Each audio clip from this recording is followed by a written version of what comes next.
नमस्कार dear students. आज का टॉपिक है हमारा नॉन स्टोकियोमेट्रिक क्रिस्टल डिफेक्ट्स। इसके पहले के लेक्चर में हमने समझा था stoichiometric crystal defects. Today we will study non stoichiometric crystal defects.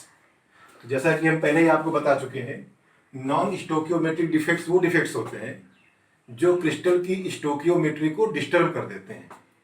Means जो डिफेक्ट्स क्रिस्टल में एटम्स या मॉलिक्यूल्स के रेशियो को चेंज कर दें, एटम्स या आयंस के रेशियो को चेंज कर दें, मीन्स मॉलिक्यूलर फार्मूला के रेशियो को चेंज कर दें, ऐसे डिफेक्ट्स को हम बोलते हैं नॉन स्टोकियोमेट्रिक डिफेक्ट्स।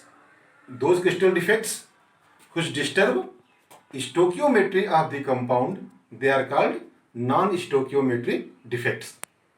यहाँ पे जैसा आप देख रहे हैं, नॉन स्टोकियोमेट्रिक डिफेक्ट्स को हम दो टाइप में क्लासिफाई करते हैं, metal excess defect, metal deficiency defect. Metal excess defect means इस डिफेक्ट में मेटल का रेशियो ज्यादा होगा in comparison to non metal. Metal deficiency defect means इस केस में मेटल का रेशियो कम होगा in comparison to non metal. Metal excess defect को हम फिर क्लासिफाई करते हैं दो टाइप में, ड्यू टू एनायनिक वैकेंसी, यानी जो हमारा मेटल एक्सेस डिफेक्ट है वो एनायनिक वैकेंसी के कारण से हो सकता है, और दूसरा due to presence of extra cation at interstitial site.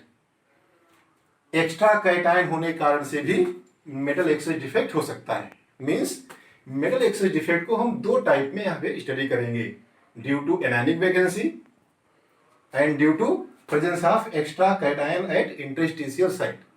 अब इन सभी डिफेक्ट्स का हम वन बाय वन स्टडी करेंगे। Okay, first of all metal excess defect due to anionic vacancy. Suppose that हम कोई एक आयनिक सॉलिड लेते हैं, जैसे कि NaCl। इस सोडियम क्लोराइड में सोडियम आयन जो है ये मेटल का पार्ट है, और जो Cl माइनस क्लोराइड आयन है ये नॉन मेटल का पार्ट है। अभी हम देख रहे हैं कि NaCl में दोनों का रेशियो इक्वल है, यानी 1:1 है। जितना मेटल का पार्ट है उतना ही नॉन मेटल का पार्ट। अगर ये एनायन यहां से गायब हो जाए, यानी Cl माइनस आयन यहां से निकल जाए इस लैटिस से, तो क्या होगा, यहां पर फिर एक एनायन की जगह पर वैकेंसी रह जाएगी। जहां एनायन था, एनायन निकल गया लैटिस से बाहर, अब यहां पे वैकेंसी क्रिएट हो गई। इसी को हम बोलते हैं एनायनिक वैकेंसी।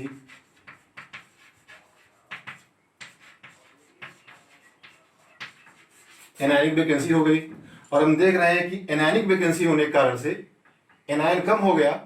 इसका मतलब नॉन मेटल का रेशियो कम हो गया और मेटल का रेशियो ज्यादा हो गया, यानी मेटल एक्सेस में हो गया। मींस ये एक तरह का ऐसा मेटल एक्सेस डिफेक्ट है जो एनायनिक वैकेंसी के कारण से हुआ। एनायन निकल गया, एक वैकेंसी क्रिएट हुई, एनायनिक वैकेंसी बन जाने के कारण से एनायन का रेशियो कम हो गया और मेटल का रेशियो ज्यादा हो गया, यानी मेटल एक्सेस हो गया, और इस तरह से मेटल एक्सेस डिफेक्ट प्रोड्यूस होता है, जिसको कि हम बोलते हैं metal excess defect due to anionic vacancy. इसको हम एफ सेंटर भी कहते हैं। अब हम इसको स्टडी करते हैं डिटेल में कि कैसे इसमें डिफेक्ट प्रोड्यूस होता है और एफ सेंटर क्या होता है। ओके,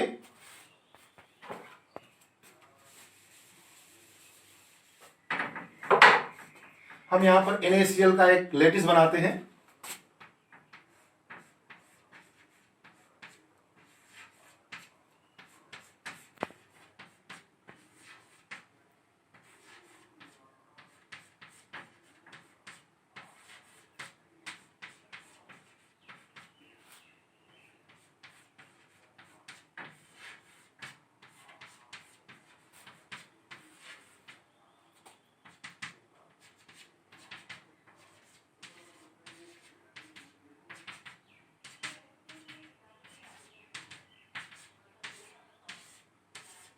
ये NaCl की लैटिस है। इस NaCl को अगर हम सोडियम वेपर के प्रेजेंस में हीट करते हैं,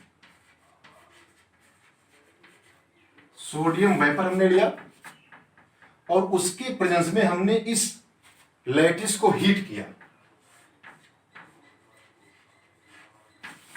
तो हीट करने से क्या होता है, जैसे हम जानते हैं मेटल को अगर हम हीट करेंगे या किसी भी एलिमेंट को हीट करेंगे तो उससे इलेक्ट्रॉन निकलता है, यानी उसका आयोनाइजेशन हो जाता है। तो जब हम इस लैटिस को हीट करते हैं सोडियम वेपर के प्रेजेंस में, तो क्या होता है, ये जो सोडियम एटम है सोडियम वेपर का, ये अपना एक इलेक्ट्रॉन लूज करके सोडियम आयन में चेंज हो जाता है। ओके, ये जो सोडियम वेपर था, सोडियम एटम जो था, ये एक इलेक्ट्रॉन लूज करेगा और इलेक्ट्रॉन लूज किया तो किसमें चेंज हो गया, ये सोडियम आयन में चेंज हो गया। सोडियम वेपर जो था सोडियम आयन में चेंज हुआ, ये इलेक्ट्रॉन निकला।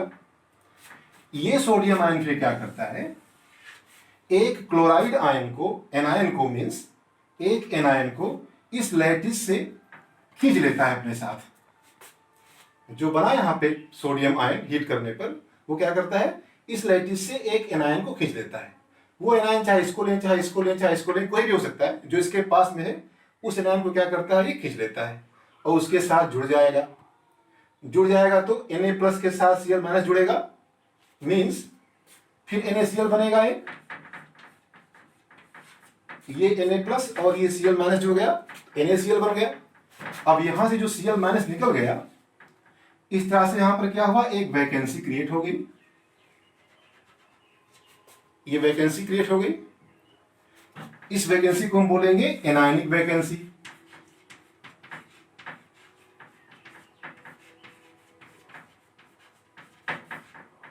क्योंकि यहां पर एक एनायन था, एनायन के कारण से वैकेंसी क्रिएट हुई है, इसलिए हम इस वैकेंसी को बोलेंगे एनायनिक वैकेंसी।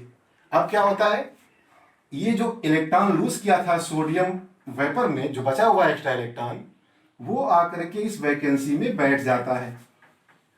जो यहां इलेक्ट्रॉन फ्री हुआ था वो आकर के इस वैकेंसी में बैठ जाता है, यानी यहां पर फ्री इलेक्ट्रॉन आ गया, वैकेंसी में आके बैठ गया। यहां वैकेंसी में वो फ्री इलेक्ट्रॉन आकर के बैठ गया जो यहां निकला हुआ था। और इस फ्री इलेक्ट्रॉन के होने के कारण से अभी जो पूरा का पूरा क्रिस्टल है वो येलो हो जाता है। सोडियम क्लोराइड का जो क्रिस्टल है वो क्या हो जाता है, yellow, due to presence of this free electron. ये क्रिस्टल हमको येलो दिखने लगता है।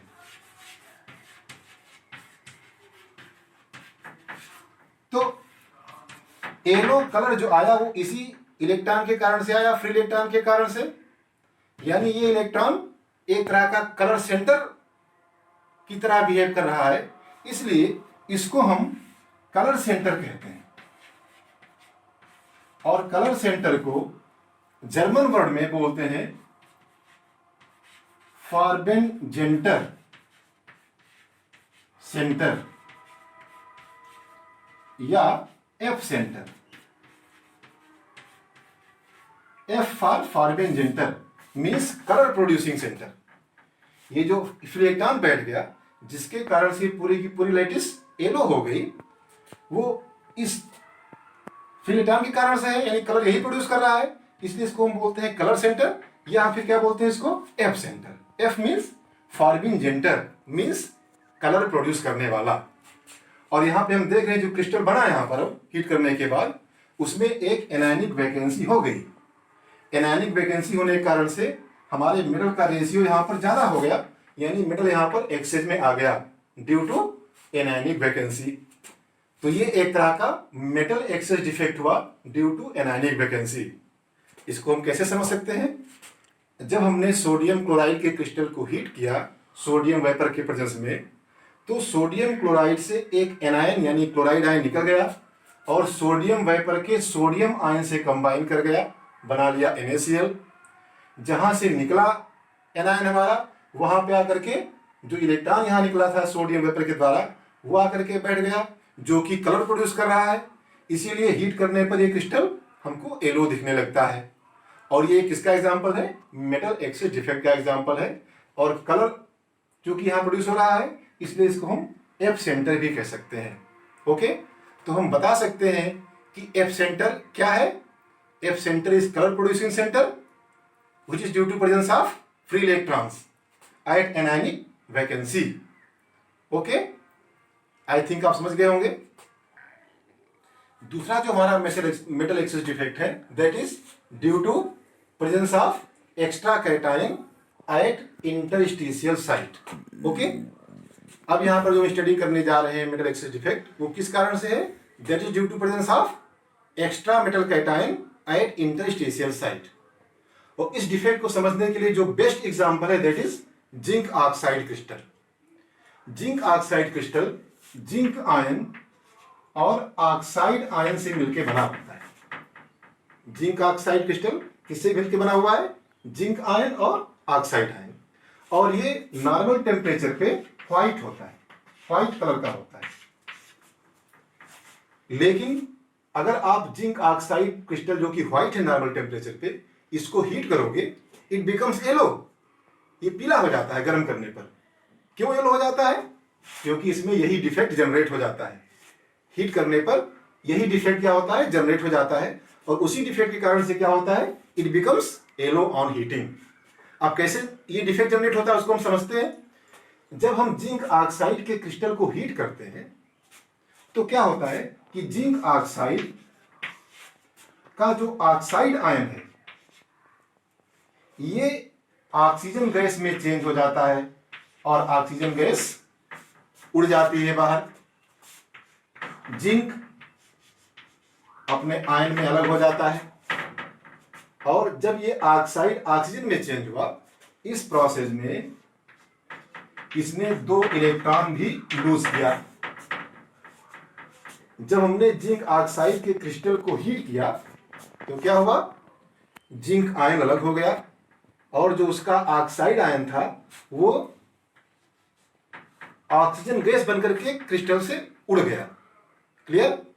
और जब वो ऑक्साइड आयन ऑक्सीजन गैस बना इस प्रोसेस में उसने 2 इलेक्ट्रॉन लूज किया। दिस मीन्स हीट करने के बाद हमको क्या क्या मिलेगा? एक जिंक कैटायन मिलेगा, ये बचा हुआ है, और 2 इलेक्ट्रॉन मिलेंगे फ्री।